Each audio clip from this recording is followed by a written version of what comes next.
Expiring liquidity facilities, bad plan, Stan. Mencius Moldbug.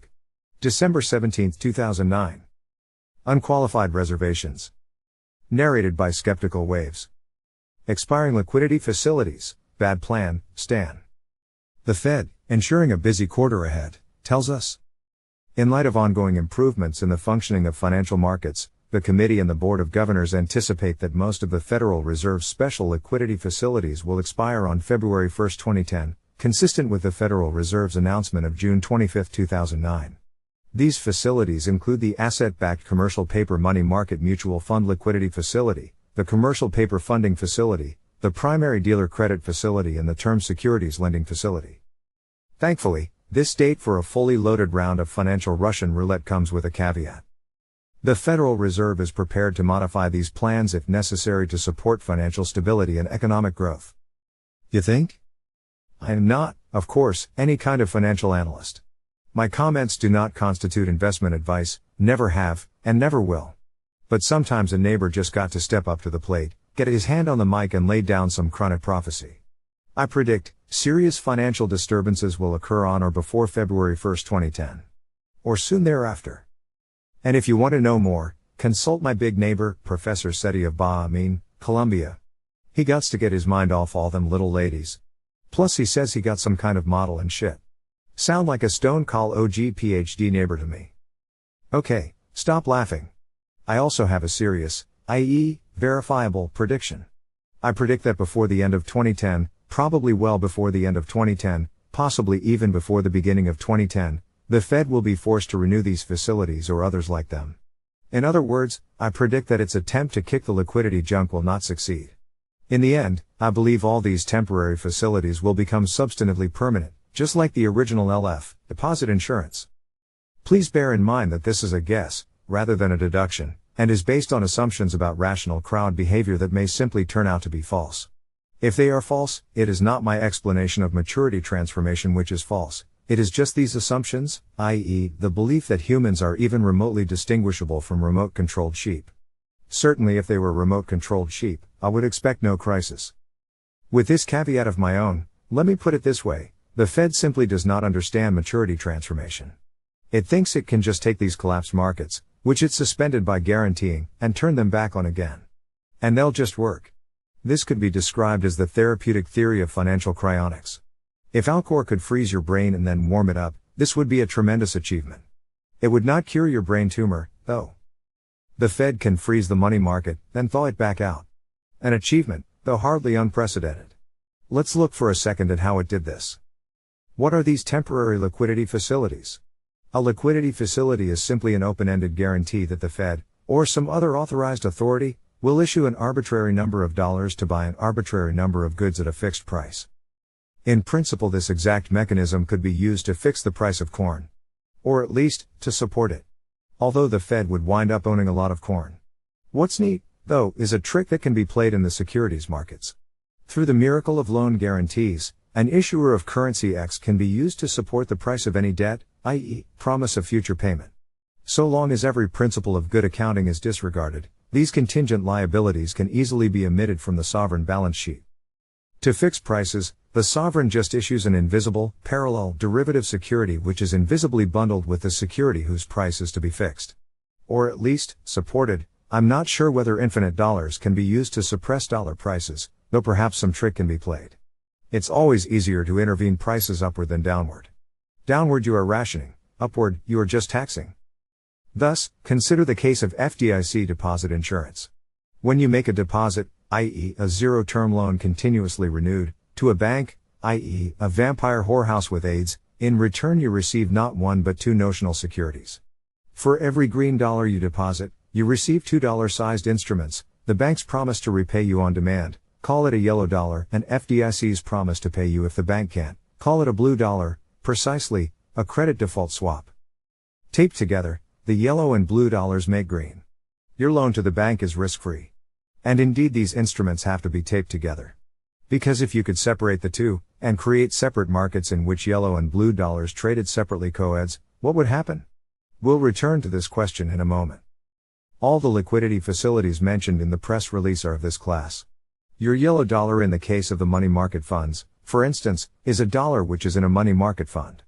In reality, this yellow dollar is a zero-term debt, promised to pay on demand, by a financial intermediary, which is backed by commercial paper, which is a meaningless word for short-term loans issued by large corporations.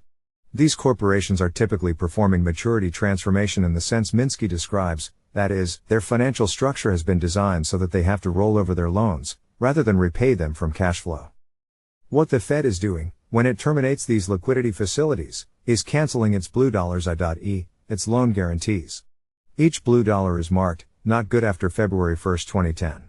My prediction boils down to the prediction that these securities will not in reality be cancelled. Rather, I believe they will ultimately remain good.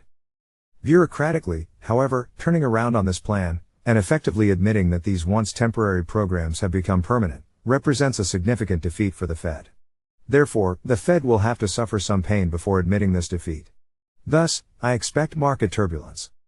This time around, the market should be pretty sure the Fed will not actually let the money market fail. It was pretty sure of that in 2008, or at least it should have been. But it still had to test the Fed's intangible commitment to provide liquidity insurance to the money market and the shadow banking system. Once that commitment is withdrawn, it must be tested afresh. Those who can predict this turbulence accurately, as always, can make money off it. But this is an exceptionally non-trivial task. You can't go to Ameritrade and click to short yellow dollars. Since my prediction is that any crisis will be ended by the Fed restoring or extending its facilities, no persistent change in any price is implied. I'm sure it is possible to make money off a correct prediction of turbulence, if you know the prediction is correct, which I don't. But it can be done only by capable and well-trained professionals. Again, the backstops will hold. The blue dollars will survive. But after February 1, 2010, they go from being formal guarantees to informal ones, just the same position they held before 2008. Note that the actual financial condition of the banking industry, i.e., its actual balance sheet, has not particularly improved since 2008. Therefore, the market will have to test the strength and reality of these backstops. It will do so through that phenomenon we have learned to know well and love, here at the liquidity, or more correctly, maturity transformation crisis.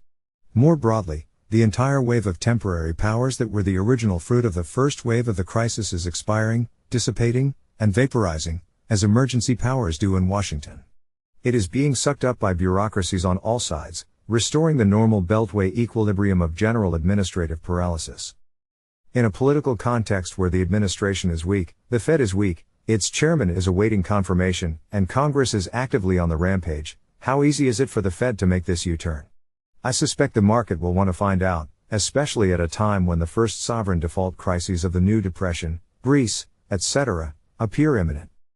One of the serious problems here is that, while the guys at the Fed may not be geniuses, they are not dumb, either. They are, in fact, perfectly competent economists. And they know perfectly well that this whole blue dollar scheme is a botch, because they have read their Hayek and know that it's a bad idea to conceal a price signal. In this case, the price of yellow dollars. Or prices, of course, because the price of a yellow dollar depends on the financial condition of the issuing bank. If the bank is solvent, the yellow dollar is worth $1, i.e., one green dollar. If the bank is insolvent, the yellow dollar is worth whatever it can recover of the assets. Which could be nothing, in extremis, in which case the corresponding blue dollar is worth $1. Back in 2008, when everyone was pretending there was no such thing as a blue dollar, there was something that looked like a free market for yellow dollars. Unfortunately, this market had to be frozen. It started sending a signal that no one wanted to hear, that the banks were insolvent. In money market terms, the yellow dollar broke the buck. Formal blue dollars, via the LFs, were hastily issued. As we've seen, the blue and yellow dollar trades as a green dollar, period. In fact, this is the problem with blue and yellow dollars, in the long term, and why the instinct to terminate the LFs and return to a free market is quite sound. Yes, by all means, Washington should get out of the banking business. Canceling the blue dollars on February 1, 2010 is not, I believe, an effective way for it to do so. With blue dollars, the solvency signal as well as the liquidity signal is laundered. The bank, or corporation, etc., can borrow money from actors who will bear no loss if it fails. In the medium term, this is a recipe for a lot of bad loans. In the long term, this is a recipe for turning the country into the Soviet Union, a land in which all loans are government loans. Command economics replaces financial sanity as the grounds for evaluating capital investments. Frankly, in the present state of the real estate market, we are already most of the way there. When Washington cancels the blue dollars, the loan guarantees of the various LFs, it turns the market for yellow dollars back on. Now, note that this market, when it was frozen, was in the throes of a maturity transformation crisis. What would a rational actor do when the market is turned back on? Redeem his yellow dollars for good, old-fashioned green dollars, while he can still get the official 1-to-1 exchange rate. Once enough people follow, the rate will no longer be 1-to-1. And so on. The bank run begins all over again. We can see this easily by solving the thought experiment I posed earlier: split the yellow and blue dollars. If holders of yellow dollars can be granted free blue dollars, loan guarantees, credit default swaps, call them what you like, these securities, presently virtual, can be made tangible. Tangible, they can be made negotiable. In principle, each of these steps is a Pareto optimization. But look what happens when you have two separate markets. The bank run exhibits reflexivity. In the absence of artificial stabilization, unprotected maturity transformation is like a pencil standing on its point. However precisely it is positioned, the pencil state can at best be described as a stable disequilibrium. It can be held standing either by a solid support, the liquidity facilities, or by duct tape, opacity, inefficiency, irrationality, etc. When the blue dollars were created, the pencil, really more like a telephone pole, was falling over. The market for yellow-only dollars was frozen in this position. Turn it back on, and what happens? With the solid support gone, what duct tape could hold up this market now? Anything equivalent to a yellow dollar market, for instance, actual CDS on banks, is a perfect feedback signal, and should instantly revert to collapse mode. Just like a falling pencil, a bank run is reflexive. The farther the yellow dollar price falls under $1, the greater the force pushing it down. If the Fed does not intervene at all the banks fail, and so do all the corporations which issued short-term paper for internal maturity transformation. Of course, this will never be allowed to happen, because it conflicts with the Fed's mission, and so on. However, this U-turn cannot be not certain until it happens. This logic predicts another wave of the crisis. If it is correct, a second tsunami could hit at any time, even tomorrow morning. Again, does not provide financial advice. All I'm saying is, make sure you are safe from this great, churning, angry wall of water. Don't panic, though. It's interesting to note the effect of these tsunamis on the gold-dollar exchange rate. If you put a chart of the gold price next to a chart of posts which mention gold, you will see immediately that the latter cause the former to drop sharply in the short term, but rise smoothly in the long. Of course, I have no conceivable explanation for this pattern, which I'm sure is just a coincidence. However, I do have some observations regarding liquidity crises and gold. Broadly, over the last few years, gold builds up a pool of money correlated with risk assets which represent anti-dollar bets. When there is any hint of a liquidity crisis in the dollar world, we see a shortage of dollars. Shortage of money is a 19th century term for liquidity crisis, implying a kind of deflationary suction which tends to raise the price of dollars in everything. Including, for instance, gold. When gold has been going up for a while, it always accumulates a population of momentum traders who, not having read and not understanding monetary formation, are weak hands. A shock takes the frothy air out of the top of the bubble. Further down, though, gold buyers are notoriously strong hands, quite committed to their decision to bail on paper and head for real metal. And in the longer term, what the market sees is that the Fed cannot, because of its economic mission, tolerate any sustained deflationary pressure within the dollar economy. For example, if the Fed canceled all its liquidity programs, we'd be back to the 5-cent hot dog, if anyone had any hot dogs, in short, Mad Max Beyond Thunderdome, with Norman Rockwell prices. Thus, in the longer term, the general instability, stagnation and incontinence of the dollar system is revealed, driving savers to the emerging hard currency outside it. The effect of a maturity crisis in the dollar on the dollar-gold exchange rate should not be confused with the effect of a maturity crisis in gold, which, due to the presumed fractional reserve structure of the futures markets and other bullion banking institutions, I still believe is possible. Bullion banks, the commercial traders on COMEX and other exchanges, have issued quite a large number of short-term liabilities in gold and silver. Presumably these traders do not expose themselves directly to price fluctuations, so these liabilities must be backed by other positions, almost certainly not allocated bullion, almost certainly in gold and silver. There is not enough bullion on the exchanges for it to be pure bullion. It cannot consist entirely of mining hedges, i.e., Long-term promises of gold and silver, because the positions fluctuate too widely. So there must be something else, and I wonder what the hell it is. My guess, synthetic baskets of mining stocks.